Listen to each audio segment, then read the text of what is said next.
My sister Rachel has always been the golden child. Harvard MBA. Consultant at McKinsey. Engagement to Daniel Hutchinson, a partner at Redwood Ventures, one of the most prestigious VC firms in Silicon Valley. She wore her success like armor and she wielded it like a weapon. Especially against me. So Maya, Rachel said, swirling her wine at our parents' Christmas Eve dinner. Still doing your little Etsy thing? I was 30 years old. I had a master's in computer science from Stanford. And I'd spent the last 6 years building HealthTrack, an AI-powered healthcare analytics platform that hospitals use to predict patient outcomes and optimize resource allocation. But Rachel had decided 5 years ago that I was wasting my life, and nothing I said would change her mind. It's not an Etsy thing. It's a software company. Right. She waved her hand dismissively. Your little startup. How's that going? Still in your apartment? I have an office. Oh good. Is it a WeWork? She laughed and our parents smiled indulgently. Daniel, her fiancé, sat beside her looking uncomfortable. I'd met him twice before. Once at Rachel's birthday and once at their engagement party. He was polite, reserved, and clearly smart. He'd said maybe 10 words to me total. Maya's been working very hard, Mom said in that tone that meant she was being supportive but didn't actually understand what I did. I'm sure she has, Rachel said. But at some point you have to be realistic. Most startups fail. Maya's been doing this for 6 years? If it was going to work, it would have worked by now. Some companies take time to scale, I said quietly. Or they're just not viable. Rachel leaned forward. Look, I'm not trying to be mean. I'm being honest. Your business is a joke. You've been playing entrepreneur for half a decade while the rest of us built real careers. It's time to grow up. The table went silent. Dad cleared his throat. Rachel, that's a bit harsh. Is it? Maya is 30 years old with no stable income, no benefits, no retirement plan. She's 1 bad month away from moving back home. That's not harsh, that's reality. I have stable income, I said. Do you? Rachel raised an eyebrow. How much did you make last year? I could have told her. I could have said that HealthTrack generated $23 million in revenue last year. That we were on track for $41 million this year. That I employed 73 people across 2 offices. That we just signed contracts with 8 major hospital systems. But I'd learned years ago that Rachel didn't want to hear success stories from me. She wanted confirmation that she was superior. So I said nothing. That's what I thought. Rachel sat back, triumphant. Look, I love you. We all do. But someone needs to tell you the truth. Your business is a joke. You need to shut it down and get a real job before you waste your entire 30s on a fantasy. Rachel, Daniel said quietly. It was the first time he'd spoken all evening. What? I'm helping her. Someone has to. I don't think. Daniel, you're a VC. You see failed startups every day. Tell her. Tell Maya that 6 years with no exit, no major funding, no traction. That's a failed company. Daniel looked at me. Really looked at me for the first time. There was something odd in his expression. Something like recognition. I think Maya knows her business better than we do, he said carefully. Oh please. You're being nice. That's sweet, but it's not helpful. Rachel turned back to me. Your business is a joke, Maya. Accept it and move on. My younger brother Tom shifted uncomfortably. Can we talk about something else? Why? Because the truth is uncomfortable. Maya needs to hear this. She's wasting her life. I'm not wasting my life. You're 30 years old playing startup founder. What do you even do? What does your company actually make? Healthcare analytics software. Rachel snorted. So you made an app. How many users do you have? We don't have users. We have clients. Hospital systems. How many? I could have said 47. I could have named them.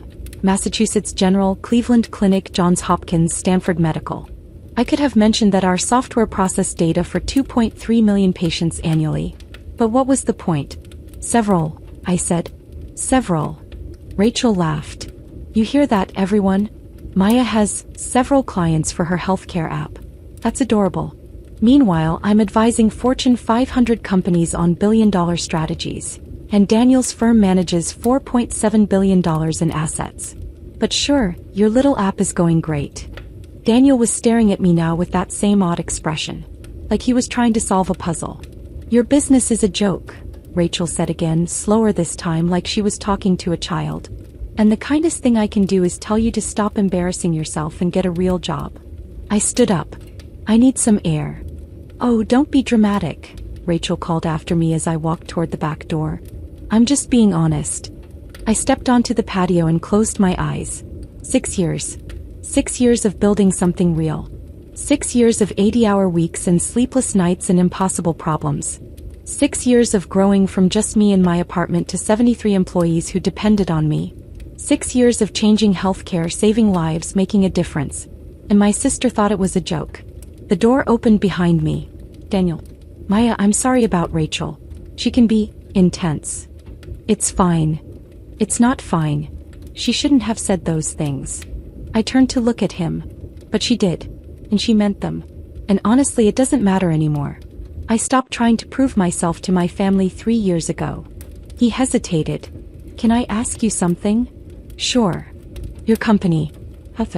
That's what it's called, right? My heart stopped. Yes. Healthcare analytics. AI-powered predictions. Hospital systems. Yes. He nodded slowly. I thought so. Your last name is Patel. Maya Patel. But when Rachel talks about you, she just says Maya. She never mentions your last name. And HealthTrack CEO is listed as M. Patel in most databases. I didn't make the connection until tonight. You know HealthTrack? Know it? Maya, we've been trying to get a meeting with your company for 8 months. HealthTrack is one of the hottest healthcare tech companies in the country. You're on every VC's radar. My firm has been dying to get in on your Series B. I said nothing. Does Rachel know? No. Why not? Because she decided 5 years ago that I was a failure. And nothing I say will change her mind. She'll just think I'm lying or exaggerating or delusional. So I stopped trying. Daniel ran his hand through his hair. Jesus. Maya, HealthTrack is valued at what, $120 million? $127 million as of our last funding round. And you have how many employees? 73. Revenue. $23 million last year. Projected $41 million this year. And Rachel thinks you're selling crafts on Etsy. She thinks what she wants to think. This is insane. You need to tell her. Why? So she can take credit? So she can tell everyone she always knew I'd succeed? So she can act like she supported me when she spent 5 years calling me a failure? He had no answer for that. Besides, I said, she's going to find out soon enough. What do you mean? We have a meeting scheduled with Redwood Ventures, January 15th, to discuss our Series B funding. I assume you'll be there. The color drained from his face. You're serious? Your firm reached out 3 months ago. We've been in preliminary discussions with your partner, James Chen. He's been very enthusiastic. The meeting is confirmed for January 15th at 2 p.m. at our offices. Oh my God. Yeah. Rachel is going to find out that her fiancé is trying to invest in her sister's joke company. Yes. Maya, I didn't know. I swear I didn't make the connection. I know. It's fine. You're doing your job. This is business. But Rachel, we'll have to deal with reality. Finally. He stared at me. You're not going to tell her before the meeting? No. Why not? Because I'm tired, Daniel. I'm tired of proving myself to people who've already decided I'm worthless. I'm tired of fighting for respect from my own family. I'm tired of being dismissed and mocked and treated like a child playing dress-up. So you're just going to let her walk into that meeting blind? She's not walking into the meeting. You are. And when you come back and tell her about the brilliant CEO you just met with, about the company you're desperate to invest in, about the healthcare tech startup that's changing the industry, then she can figure out it was me all along. That's cold. Is it? Colder than calling my life's work a joke? Colder than telling me I'm wasting my life? Colder than spending 5 years making me feel like a failure? He said nothing. Go back inside, Daniel. Enjoy your Christmas. I'll see you on January 15th. I walked past him, grabbed my coat from the front closet and left.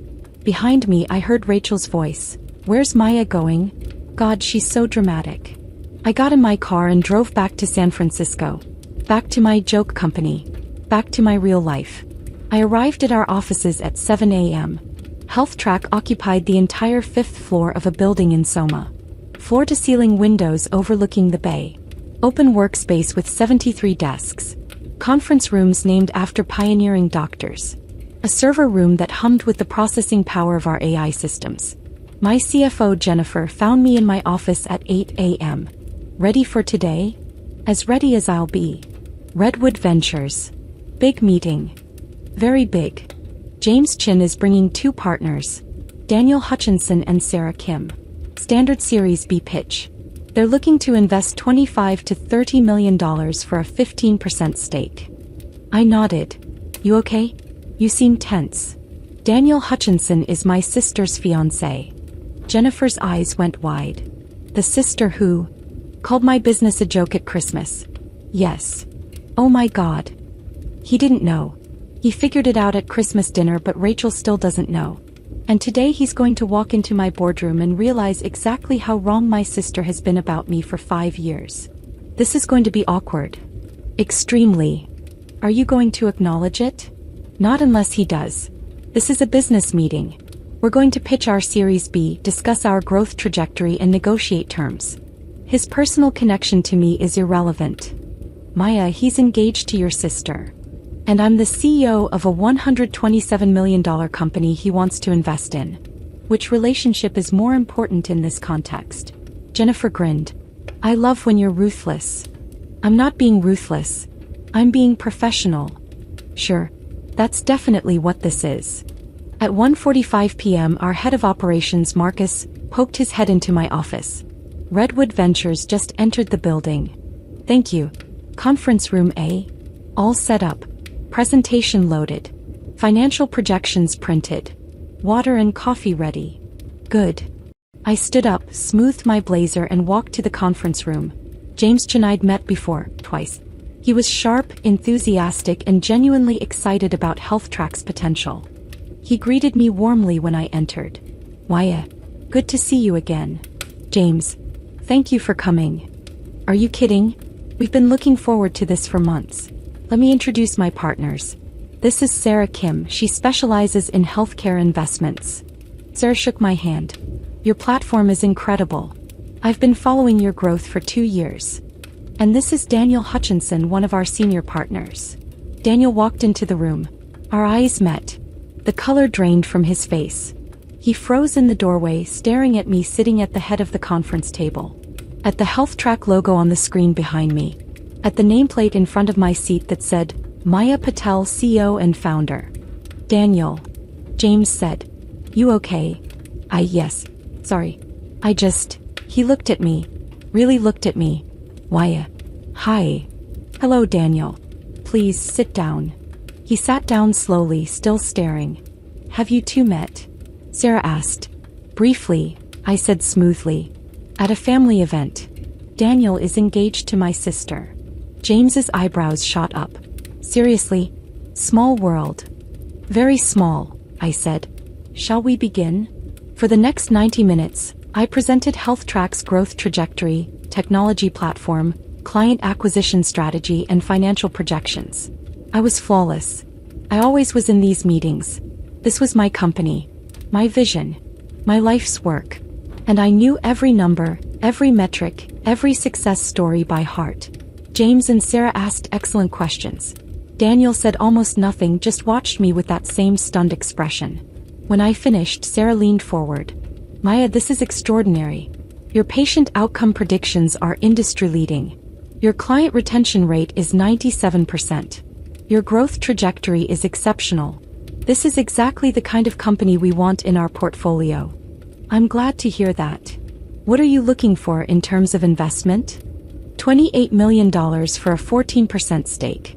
That values us at $200 million post-money, which we believe is conservative given our current trajectory and the 3 major hospital networks we're in final negotiations with. James nodded. That's reasonable. We'd need to do due diligence, of course, but I think we can work with those numbers. Due diligence is expected. My CFO will coordinate with your team. Excellent. James stood up and offered his hand. Maya, this has been one of the best pitches I've seen all year. We're very excited about this opportunity. I shook his hand. Then Sarah's.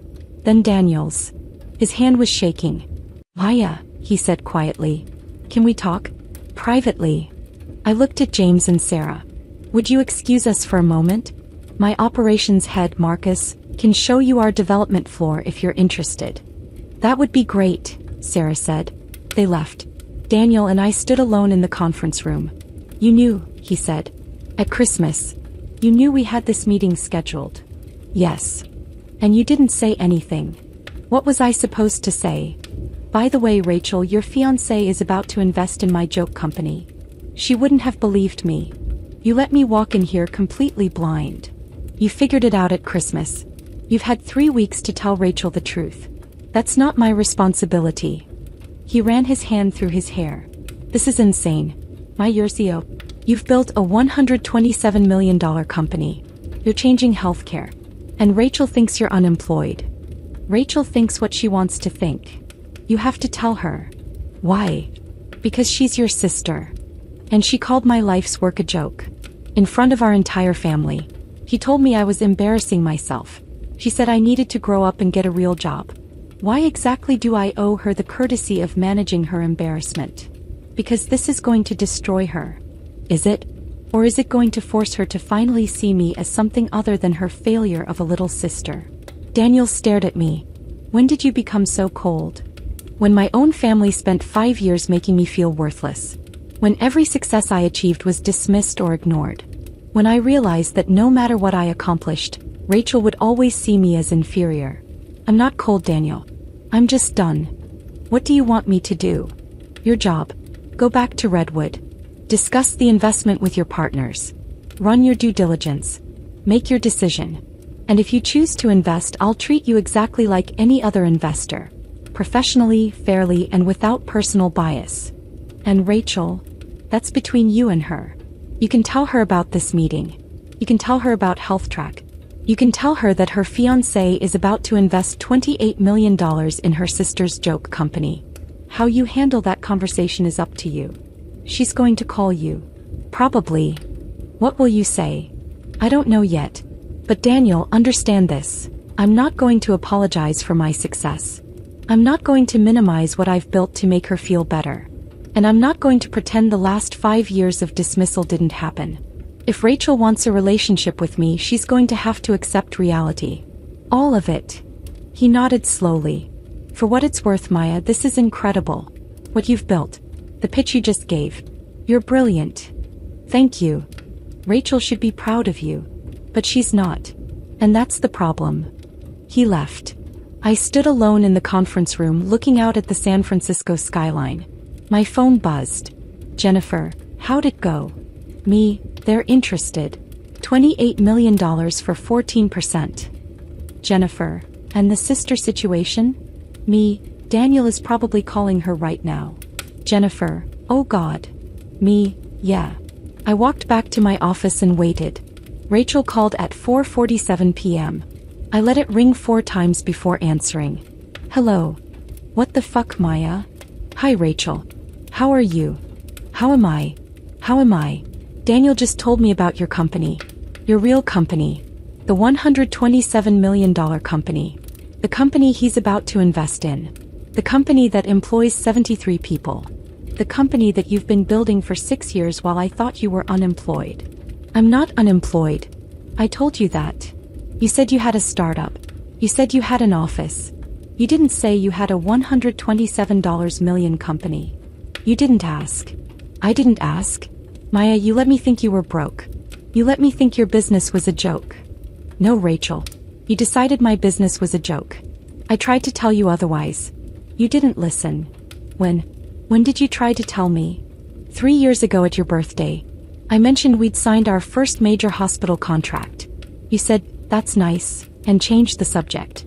2 years ago at Thanksgiving. I mentioned we were raising our Series A. You said, good luck with that, in a tone that suggested you thought it was a fantasy. Last Christmas before this one. I mentioned we'd hired our 50th employee. You said, must be nice to play boss. Silence. I tried, Rachel. For years I tried. But you'd already decided I was a failure. And nothing I said would change your mind. You should have tried harder. Why is it my job to force you to see me? Why is it my responsibility to manage your perception of my success? You're my sister. You're supposed to believe in me. You're supposed to support me. Instead, you spent 5 years making me feel small. I was trying to help. By calling my business a joke.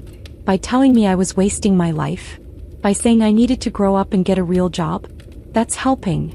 I thought you were failing. I thought you were in denial. Biz, you never asked. You never looked. You never cared enough to see what I was actually doing. You just assumed. How was I supposed to know you were building a $127 million company?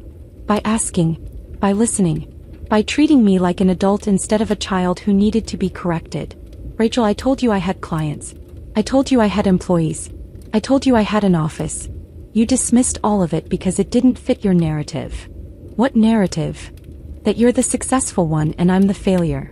That you have the real career and I'm playing pretend. That you're superior and I'm someone to be pitied. That's not. Isn't it? Rachel, you introduced me to your friends as my sister who's still figuring things out. You told our relatives I was between jobs. You told Daniel, your fiancé, that my business was a joke. What was I supposed to think? Long silence. Daniel wants to invest $28 million in your company, she said finally, her voice quieter. I know. That's a lot of money. Yes. You must be really successful. I am. Why didn't you tell me? I tried. You didn't listen. And eventually I stopped trying. It was easier to let you think I was a failure than to fight for recognition from someone who'd already decided I wasn't worth it. Maya, I'm your sister. You should have fought harder. No, Rachel. You're my sister. You should have looked harder. You should have listened harder.